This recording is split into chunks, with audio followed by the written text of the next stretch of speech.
Assalamualaikum warahmatullahi wabarakatuh. Waalaikumsalam Waalaikumsalam warahmatullahi warahmatullahi wabarakatuh. wabarakatuh. Selamat siang semuanya, Pak Agus Salim, Pak Warkum. Selamat siang. Selamat siang, selamat siang. Gimana kabarnya Pak Agus Salim dan Pak Warkum? Alhamdulillah baik, Pak. Alhamdulillah. Hmm. Untuk siang ini kita akan melaksanakan kegiatan coaching untuk memenuhi tugas calon guru penggerak Angkatan 8 di modul 2.3 yaitu praktek coaching. Perkenalkan, saya di sini sebagai supervisor. Kemudian nanti ada Pak Agus Salim sebagai coach dan Pak Warkum sebagai coachee. Sebelum itu, saya akan menanyakan dulu kepada Pak Agus Salim sebagai coach. Ya. Untuk Pak Agus Salim, kira-kira apa yang sudah dipersiapkan untuk kegiatan praktek coaching hari ini, Pak Agus? Ya. Terima kasih Bapak Asimin. Untuk kegiatan ini, insya Allah nanti saya akan melaksanakan kegiatan coaching. Kompetensi nanti yang akan saya kembangkan itu tentang kehadiran penuh, mendengarkan dengan aktif, dan juga pertanyaan berbobot terkait pelaksanaan coaching nanti.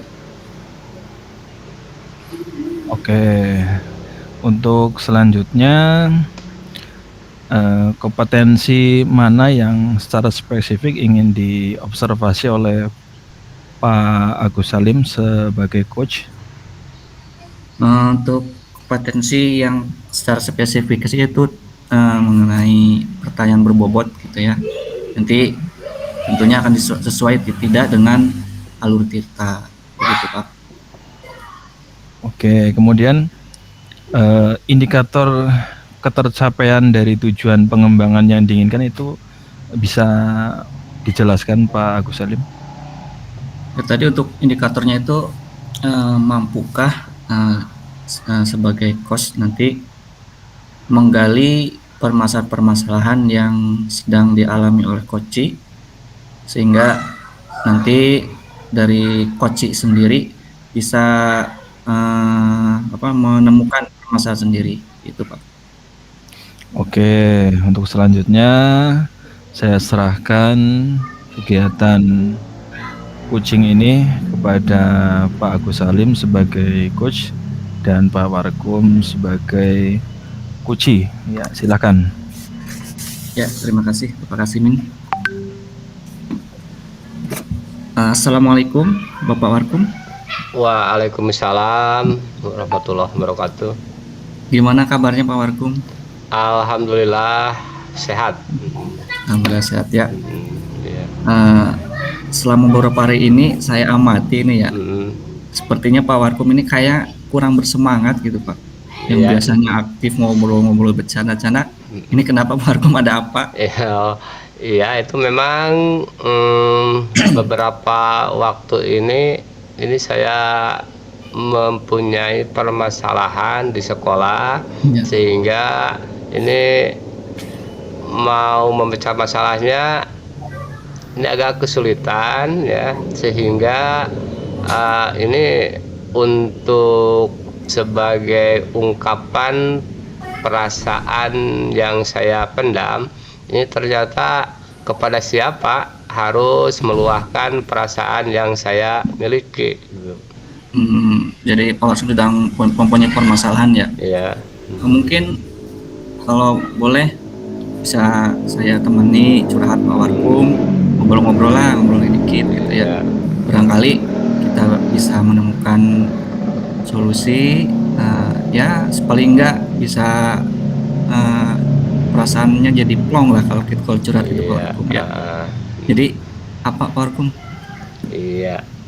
Terima kasih atas waktu dan kesempatan ini Pak Agus yang sudah mau menemani saya dan untuk memperhatikan tentang keluhan-keluhan saya akan menceritakan apa yang menjadi kendala pada diri saya.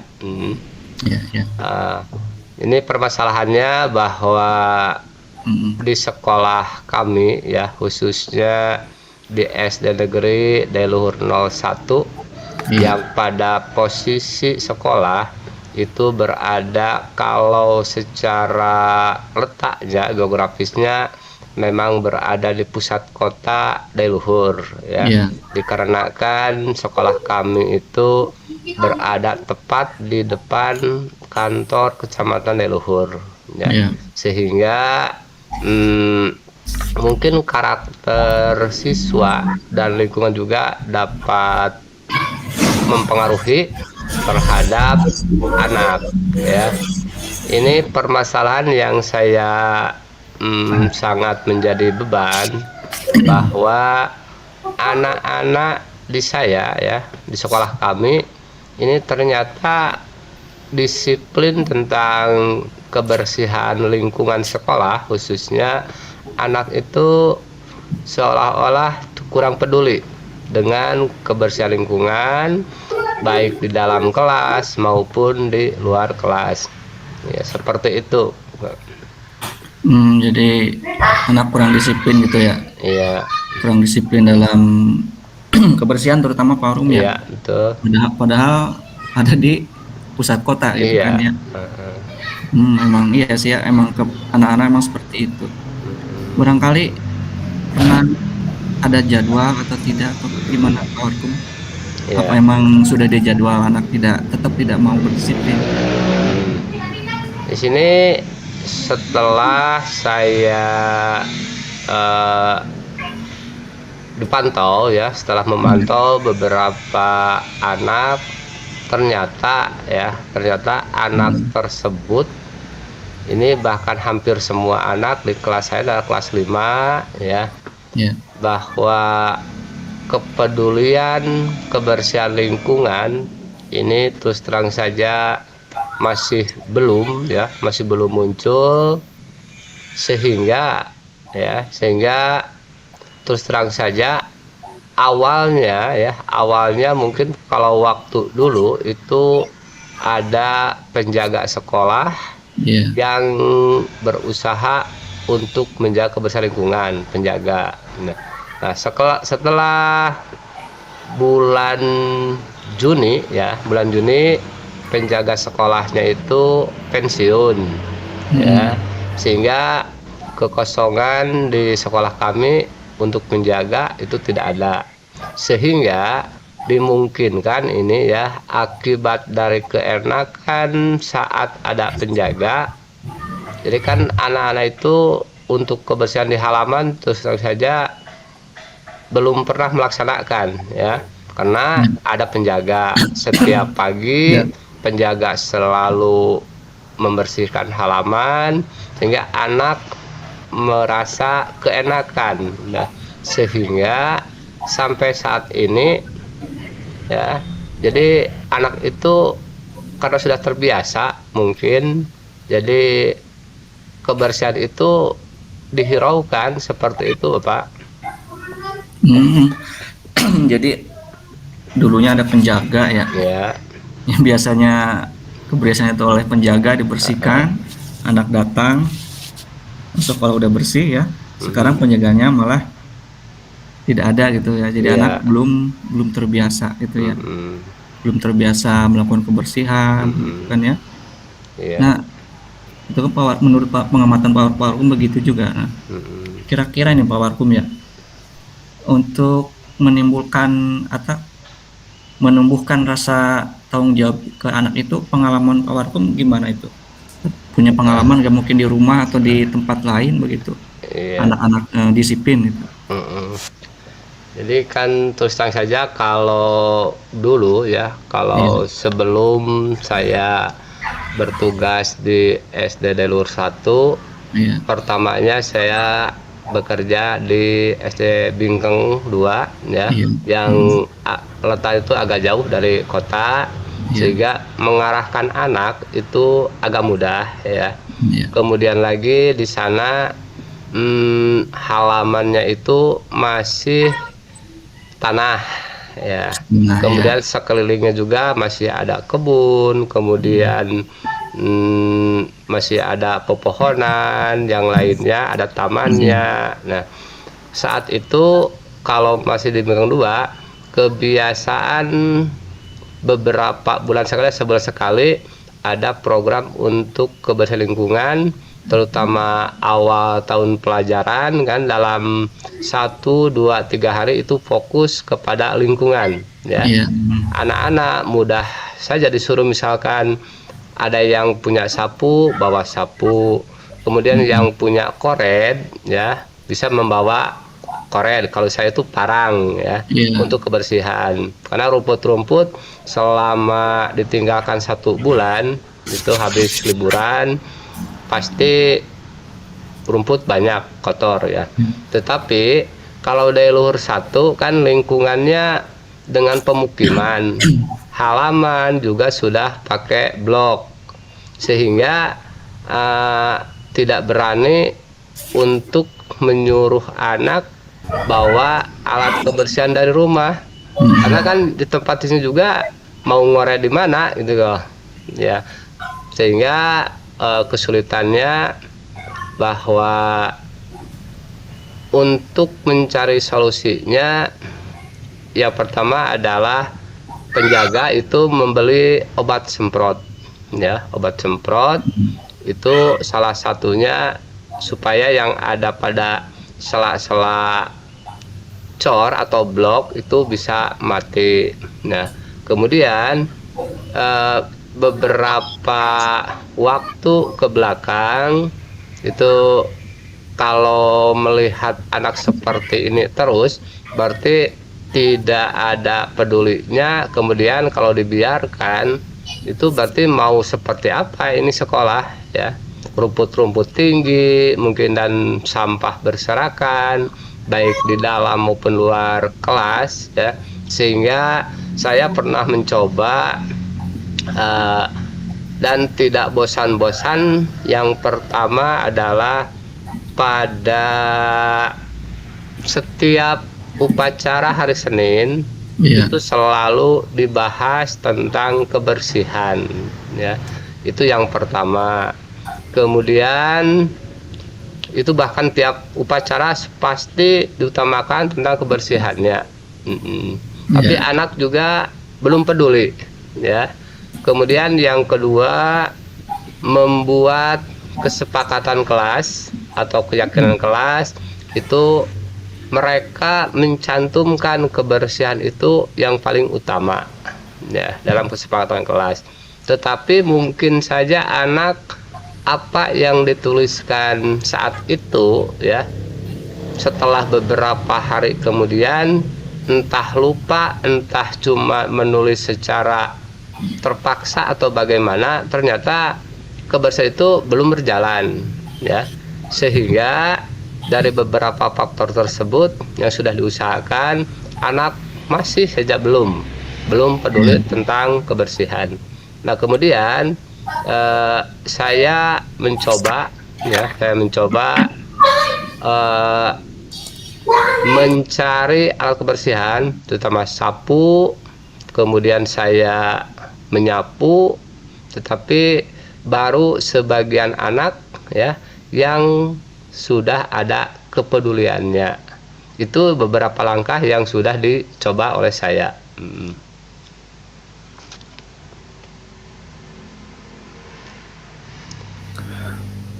Bagus sekali tuh Pak Warkum. Jadi menurut pengalaman Pak Warkum tadi gitu ya. Jadi di SD sebelumnya itu melakukan kegiatan rutin gitu ya. Iya. Itu ternyata anaknya berhasil gitu kan ya. Kemudian tadi katanya karena tidak bisa di sekolah yang sekarang. Tadi menurut Pak Warkum karena tidak bisa pakai alat parang gitu kan tadi, membeli alat semprot itu ya. Itu bagus sekali Pak Warkum jika dilaksanakan itu kegiatan itu. Bagus sekali. Dan tadi ditambah lagi dengan mengingatkan ketika upacara, membuat kesepakatan kelas gitu kan. Itu menurut tadi pembicaraan Pak Warkum itu sangat bagus sekali jika dilaksanakan.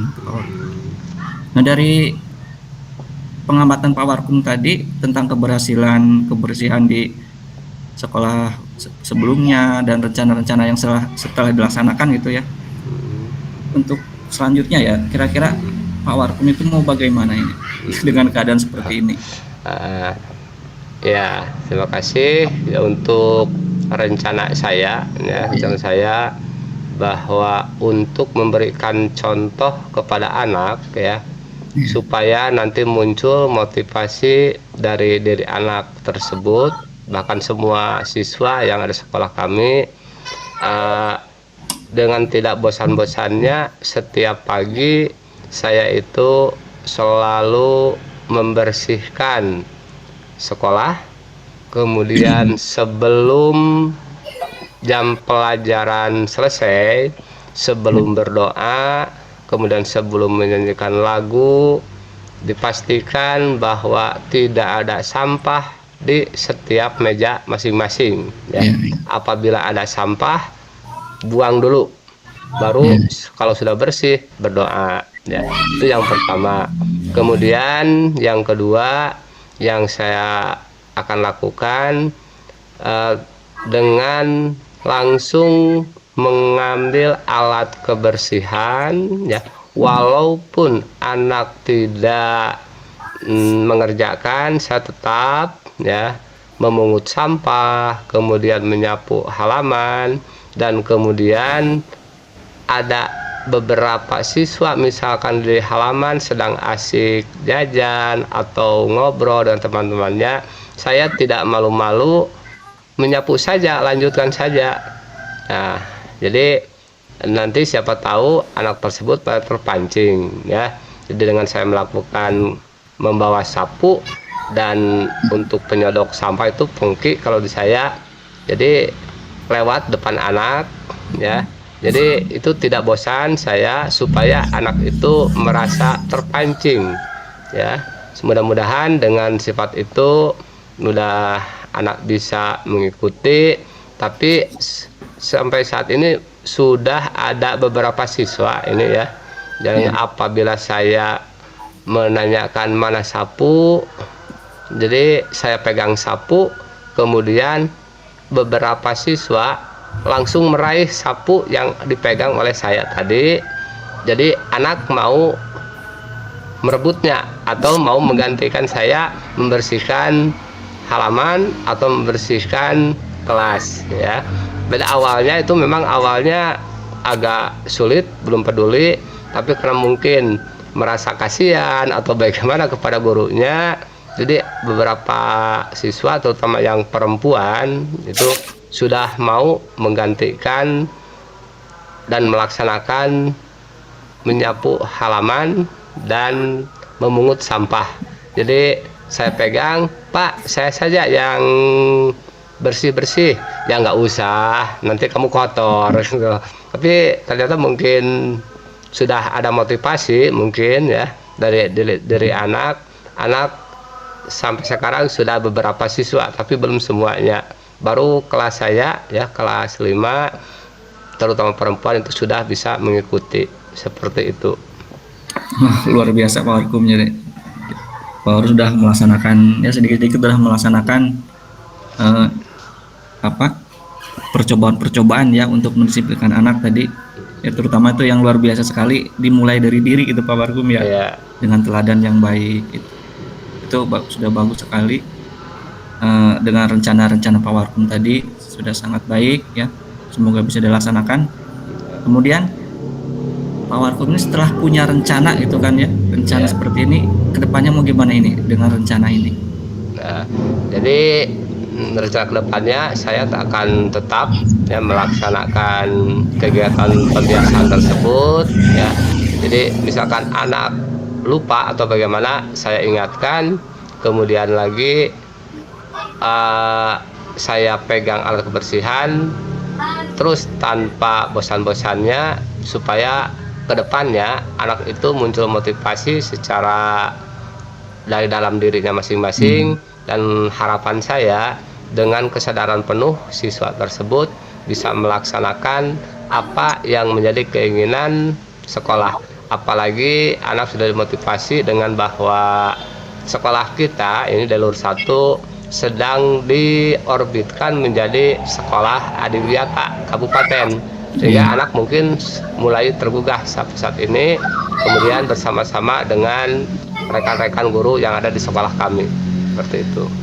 Ya, memang betul ya. Jadi sebetulnya Pak Warkum juga tahu ya bagaimana memecahkan solusi ini ya dengan banyaknya permasalahan. Tapi mungkin karena butuh teman ngobrol aja Pak Warkum ya. Tadi kan pengalaman Pak Warkum banyak sekali bisa mendisiplinkan anak. Bahkan Pak Warkum bisa menjadi contoh yang baik untuk anak gitu. Dan tadi komitmen Pak Warkum terhadap rencana tadi kedepannya tadi akan melaksanakan dengan akan tetap melanjutkan rencana tadi yang sudah dilaksanakan. Itu bagus sekali Pak Warkum. Insya Allah Pak Warkum bisa lah masalah seperti itu. Ya, mudah-mudahan kecil. Ya. Mudah-mudahan ya. Terus selanjutnya nih Pak Warkum. Ya.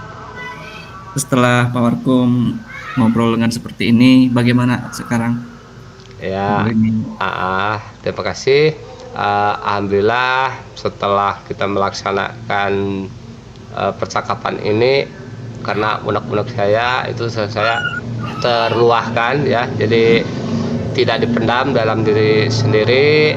Alhamdulillah, terima kasih atas waktunya yang sudah bisa menemani saya untuk mencurahkan perasaan yang ada pada diri saya sendiri gitu. Terima kasih Pak Warkum sudah berkenan sharing-sharing lah dengan saya ya. Saya juga tidak bisa apa-apa itu ya, malah Pak Warkum sendiri tadi yang punya pengalaman itu ya. Jadi banyak-banyaklah kita ngobrol gitu, banyak berkolaborasi di kelas ya. Ini kan tanggung jawab kita bersama juga Pak Warkum. Iya, betul. Nah ini mohon maaf ini Pak Warkum. Ya. Saya juga ada jam ini mau masuk dulu. Oh, ya. Ya, terima kasih Bapak, mohon maaf atas waktunya bisa diganggu. Mau terima kasih lagi atas luang waktunya bisa menyamai saya kebersamaannya. Terima kasih. Ya, sama-sama. Semangat Pak Warkum. Ya, semangat ya. Ya, assalamualaikum. Waalaikumsalam.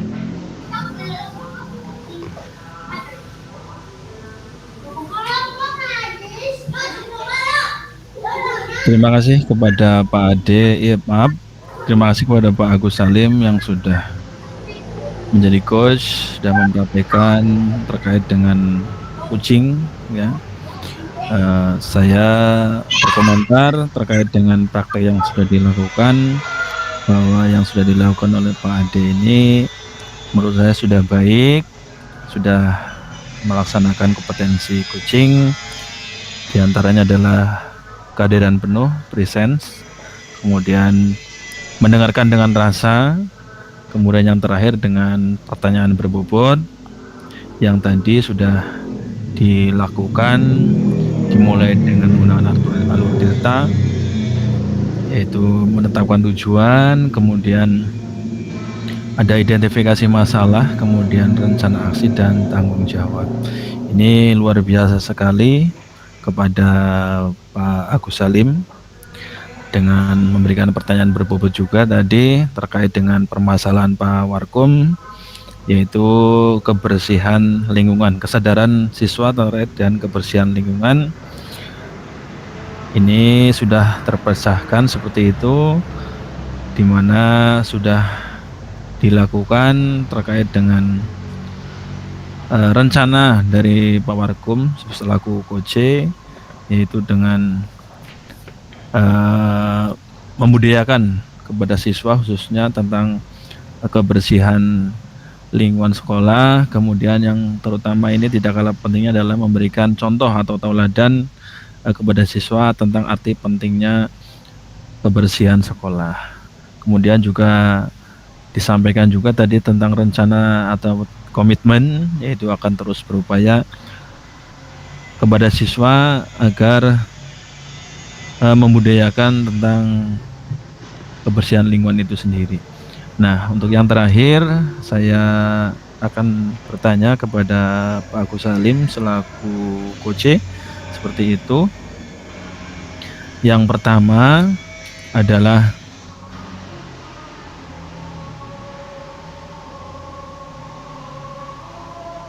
kira-kira dari apa yang sudah dilakukan oleh Pak Agus Salim selaku coach, indikator ketercapaian yang ingin dikembangkan itu seperti apa Pak Agus Salim?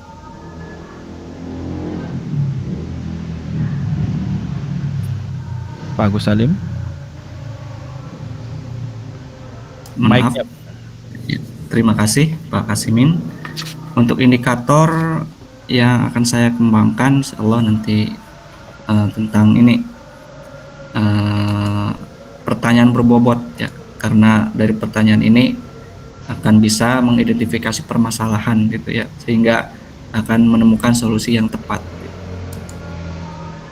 Oke, jadi yang ingin dikembangkan oleh Pak Agus Salim adalah tentang kompetensi coaching ya, yang terakhir yaitu pertanyaan berbobot yang tujuannya tentu saja untuk menggali ataupun mencari permasalahan dari rekan sejawat ya. Mudah-mudahan dari kegiatan coaching ini kita semuanya diberikan kemudahan dalam menanggapi setiap permasalahan yang kita hadapi, dan kita semuanya diberikan kesehatan tentunya, mudah-mudahan, sehingga dapat terus berkontribusi untuk menciptakan generasi-generasi penerus yang cerdas dan bisa berkarya. Mungkin seperti itu yang bisa saya sampaikan. Sekali lagi saya ucapkan terima kasih kepada Pak Agus Salim selaku coach dan Pak Warkum selaku coach. Ya, sekali lagi saya ucapkan terima kasih. Assalamualaikum warahmatullahi wabarakatuh. Waalaikumsalam warahmatullahi wabarakatuh.